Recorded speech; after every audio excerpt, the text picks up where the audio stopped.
So I'm going to put something out there before I start this review, and I am going to say something that some people may think is a little bit bold of me to say. And I don't think it's a surprise to anybody, because if you've listened to my reviews before, if you've seen this channel before, you know I'm a fan of this man.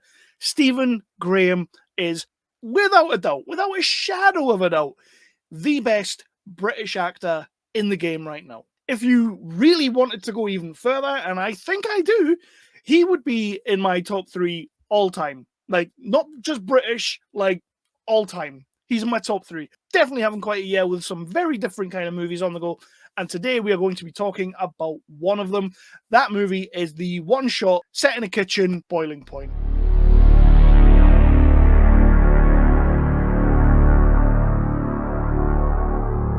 My name is Kevin Halden. This is Nerdly Out Loud, the official channel of nerdly.co.uk, your favourite British website for all of your news, reviews, and exclusive interviews. We like to cover everything from the big budget to the low budget to the no budget, with a special keen interest on the lower end of the scale. That's where my heart lives. It's where it lies. That's why I review the things I review. We also like to cover things like the wrestling. Impact is killing it. AEW is killing it. WWE is in the toilet, but we will talk about that on another video. We also like to cover games, comic books, everything that you can see on our website, we will be covering on this channel, and we will definitely be going a little bit more into other things. And while I'm on that, please do go to the website, because we've got loads of contributors out there who write numerous reviews about numerous movies, TV shows, and games, and everything like that. We've got loads. We've got a whole bunch of podcasts on there as well. History of Bad Ideas, Filmmakers Podcast, The Cinema Guys. We've got so many good podcasts on there.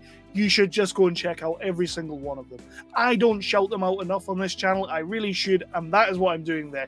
So please do hit that like, hit that subscribe, and ding that notification bell. The notification bell does what it says on the tin and will let you know anytime that I release a video.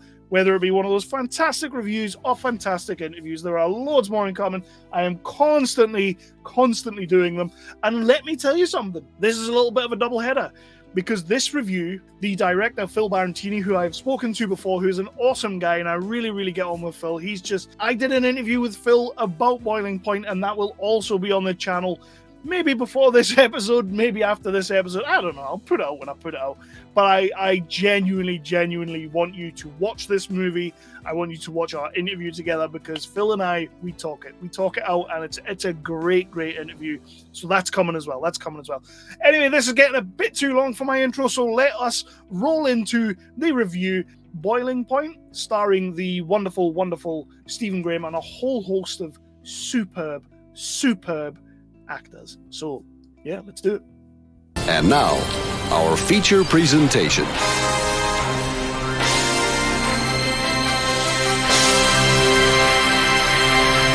And with that, if you have seen my videos before, you will know the script by now. We talk about the plot, the cast and the characters, the things I liked and the things I did not like. I will round it out with my Nerdly rating, which is just my rating, not the rating of nerdly.co.uk. Although I am the most important guy there, my reviews are the ones that count. Make of that what you will. So Phil Barantini has decided he is not just going to make a movie set in a kitchen at Christmas time. It's like Mad Friday. He's also decided, I'm going to do this in one shot. He makes this entire movie in one take, which is bloody insane. When you watch our interview, you will see that there was mitigating circumstances to what went on, but they legitimately made this 1 hour 35 movie in one take, and it's unbelievable the performances you get from that. We meet Stephen Graham, who plays Andy Jones, the head chef in a restaurant that is sort of big, but kind of a little bit on the decline, which is kind of his own making, because he's a little bit of a drunk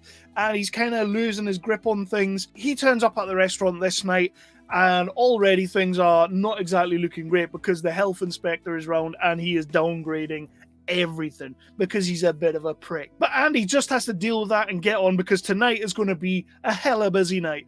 And then he kind of finds out that one of his old colleagues, this guy that used to be his mentor, used to look after him, he is there tonight. But not only is he there tonight, he is there tonight with a food critic, a restaurant critic. Straight away, that just kind of puts him on edge, because he's like, right, okay, we're short on this, we're short on that.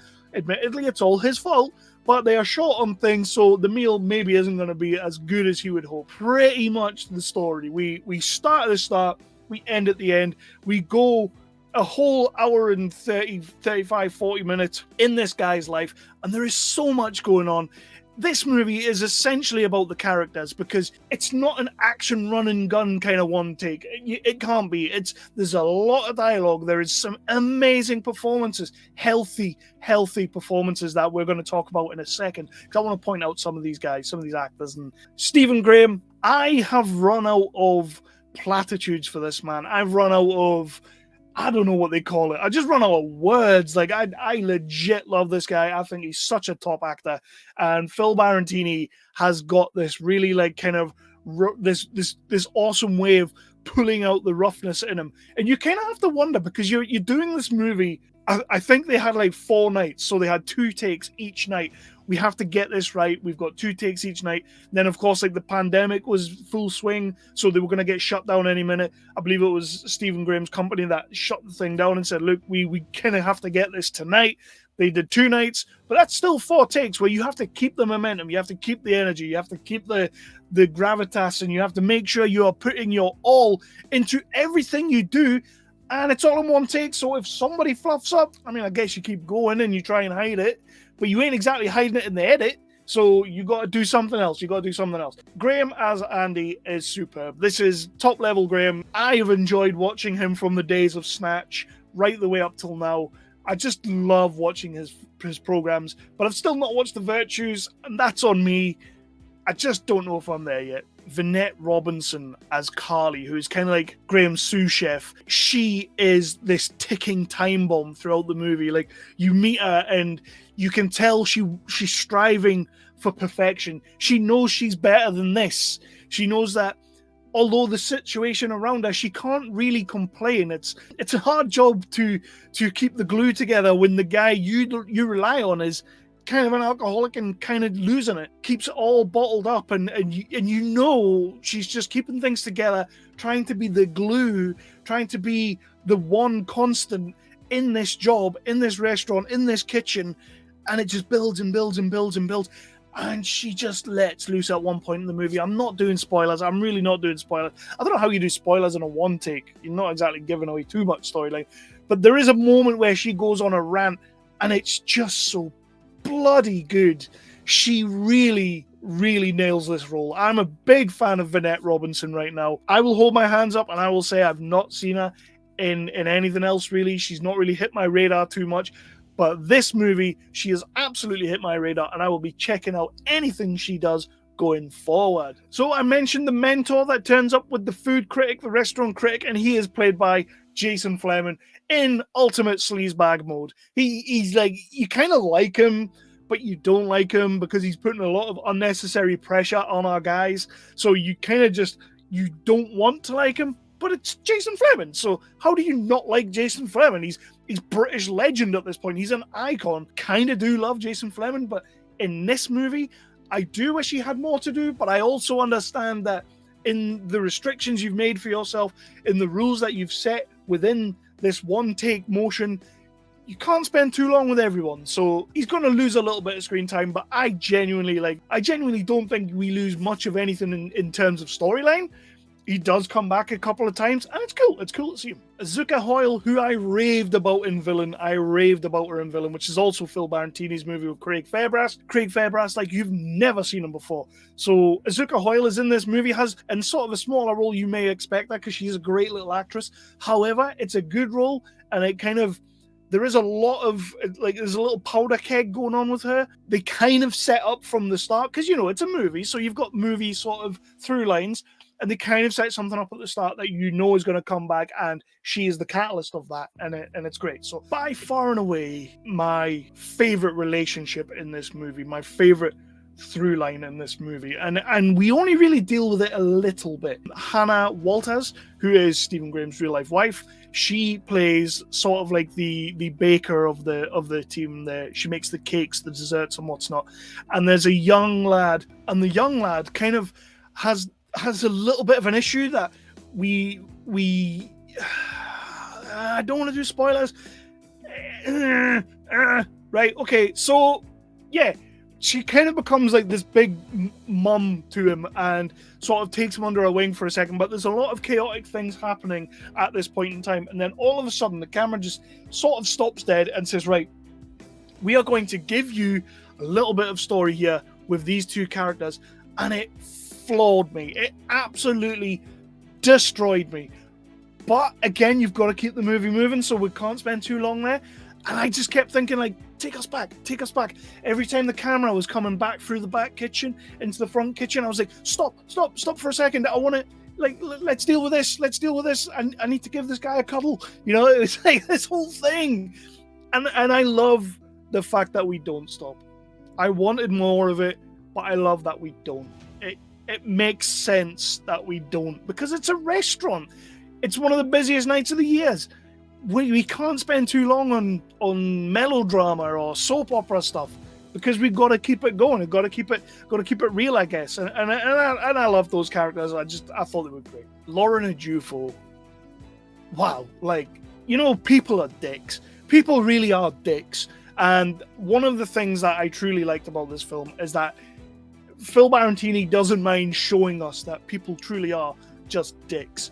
Lauren Ejufo is this young black waitress who ends up having to deal with a table which has a family on it, where the dad is clearly just, you could use the word racist. I don't want to use the word racist. He definitely is a racist, but I prefer just to say he's a massive dick, and we'll leave it at that. But yeah, Lauren Ejufo, the way she deals with that situation and the way this young actress deals with that situation when she smashed out of the park, the look in her eyes when she just like realizes, you know what, this is my job, just gotta do what I gotta do, gotta get away from this table, I will serve them though. And then the conversation she has with her colleagues about this situation, I genuinely thought Lauren Ejufo, she was a ball hair away from stealing this movie. And she's not in it a massive great deal, but she's very much in it, and her presence is felt. I loved it. So what I did and what I didn't like, I kind of just liked a little bit of everything in this movie. I think Phil Barantini has taken a concept that honestly is, you know, this year, and I'll be reviewing another movie that is a one-shot. I'll be reviewing another movie that is a one-shot this week as well. And basically, this one for me, you've got Last Call by Gavin Michael Booth, which I loved. The one take two shot where it was sort of across town. I spoke to Gavin. You'll see the interview down below. You'll see my review on the website. But yeah, I loved that film. I don't want to say this is a gimmick anymore, because when it's done well, it's done very well. Last Call, superb. Boiling Point, superb. And the other one we'll be talking about this week, not superb, but good enough. You know, like, it was different.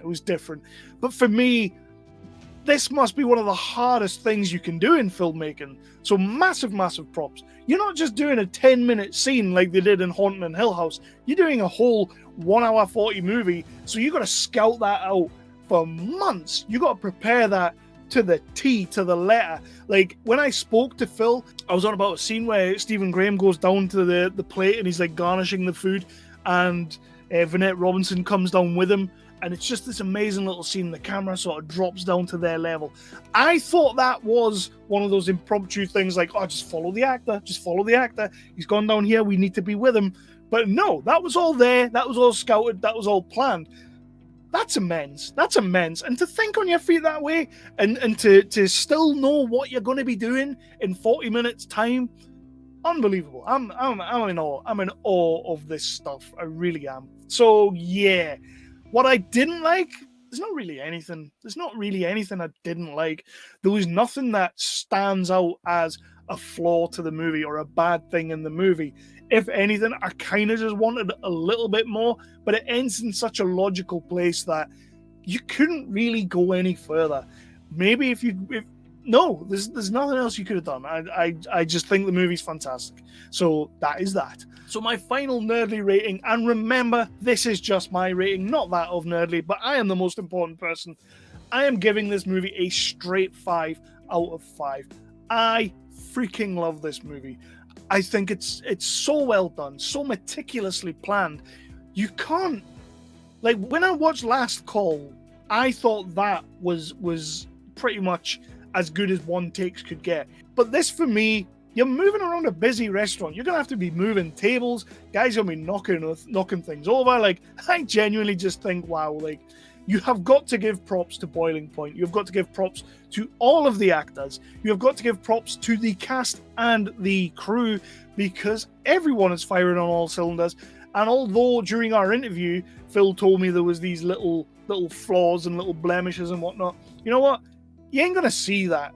I think even your most die-hard, hardened film fan isn't really going to see that. And if they do see that, they're going to let it go, because the performances are there. And the performances, they're 60 to 70% of any movie. If you're not buying them, then you will see these problems. You will see these issues. I didn't see any of them. So that's just me. 5 out of 5, absolutely. Phil Barantini, I loved this movie. I want everybody to check this movie. I believe it's coming out the tail end of December. It was going to be your new favorite Christmas movie.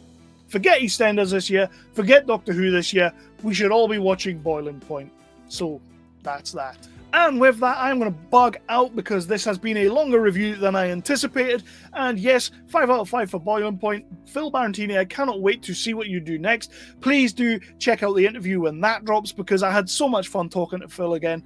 It was just a blast getting back in touch with him and speaking to him about his new project. He's got loads of projects coming up that he's apparently not allowed to tell anyone about. Even me, which just shows you I don't have that much clout. But yes, please do all those wonderful magical things. Hit that like, hit that subscribe, and ding that notification bell. The bell will let you know whenever I drop an episode. And I'm going to go. Please do check out nerdly.co.uk, your favourite British home for all of your news, reviews, and exclusive interviews. And with that, I'm out, because my throat is killing me.